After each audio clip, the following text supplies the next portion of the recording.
How's it going, YouTube? Dom here. In this video, we're going to talk about how to lead code effectively. Now, I've done my fair share of different lead code interviews at different companies. You might see that I've done videos on interviewing with LinkedIn. I recently had one with interviewing with TikTok.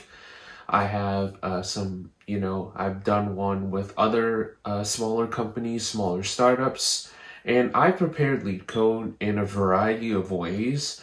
And I want to tell you exactly what the best way to prepare for these technical interviews actually is. Because I do believe that, most of the advice that you get on YouTube is simply not correct. And I just want to correct the misinformation out there by going through my experience and what I've tried and what hasn't really worked for me and what has worked for me. So let's talk about firstly the kind of advice that you get out there on how to prepare for lead code interviews. So what they'll say is they'll go to the top 100 lead code problems. What they'll tell you next is they'll tell you to, focus one by one and then solve company specific questions.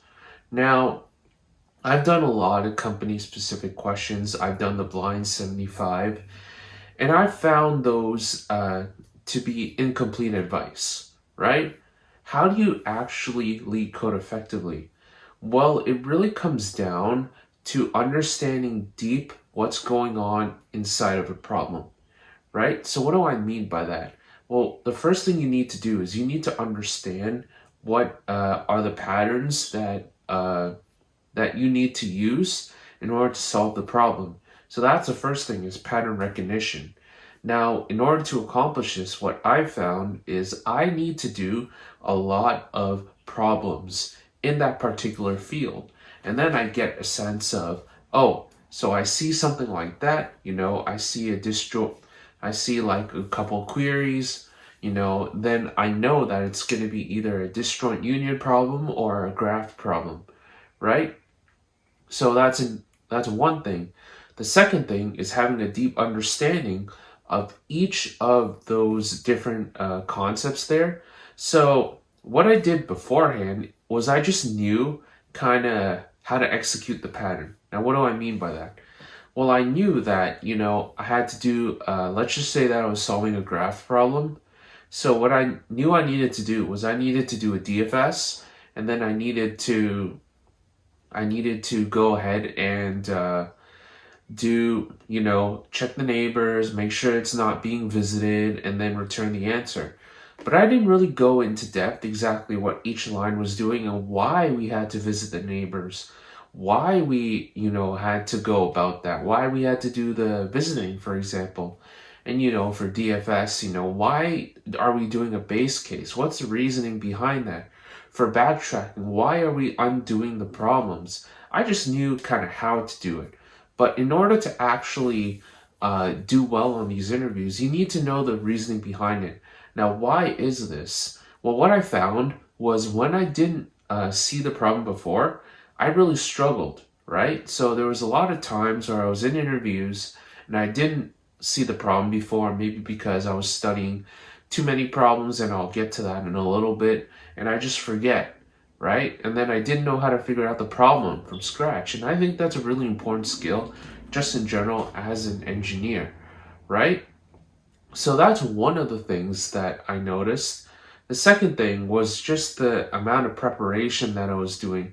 I was taking more of a breadth first approach rather than a depth first approach. Now, what does this mean? I was focusing too much on getting through all the lead code tag problems rather than actually understanding each individual problem and going about it from a general sense, right? So I was focusing my days and nights, grinding lead code, practicing the problems over and over and over again.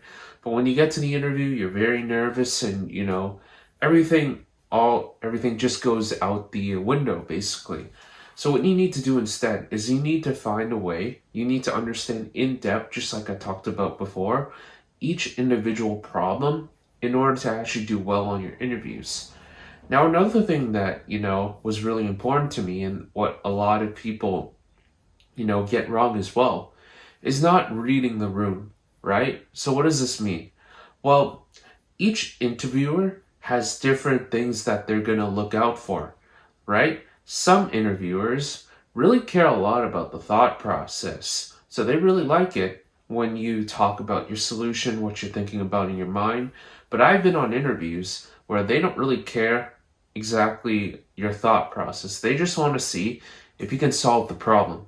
That's what what I found through personal experience.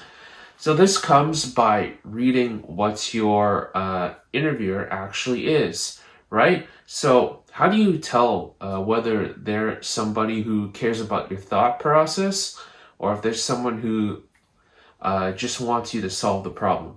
So let's just say that you're in an interview setting and you're talking out your solution, and then your interviewer, they're just staring at you blankly, and they're just like, okay, okay, okay. And it comes at the tone of their voice too that you need to look out for. Like if they're very receptive to you, it's like, oh, okay, that's interesting. Oh, okay, that's that makes a lot of sense. What's a time complexity? If they're very engaged in what you are saying, that's a huge sign that they care a lot about the thought process, as opposed to caring about how solving the actual problem, right? And this was something that I didn't really understand on some of the interviews that I've been on, but I started to get better as I started to do more and more and more interviews, right? So that's really what it's all about, is reading your interviewer and seeing how receptive they are to your thought process. If they aren't receptive to your thought process, what you want to do is you just want to code, right? You can kind of roughly display exactly what you're doing. So it's like, okay, I'm just doing a DFS, and then my base case is going to be this, and you're going to be much more brief, whereas opposed to somebody who cares more about the thought process, you're going to be a lot more in-depth. You're going to talk about in detail exactly what you're thinking, right? So let me tell you about how I'm preparing for interviews nowadays. What I'm focusing on is I'm focusing on the basics. I'm focusing on mastering the fundamentals rather than going for a breadth first approach and solving as many problems as possible.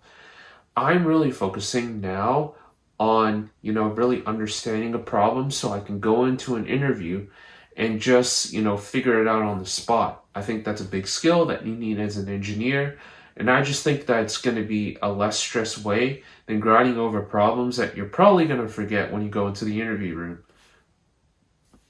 So if that video was helpful, don't forget to hit like, comment, subscribe, and I'll see you in the next video.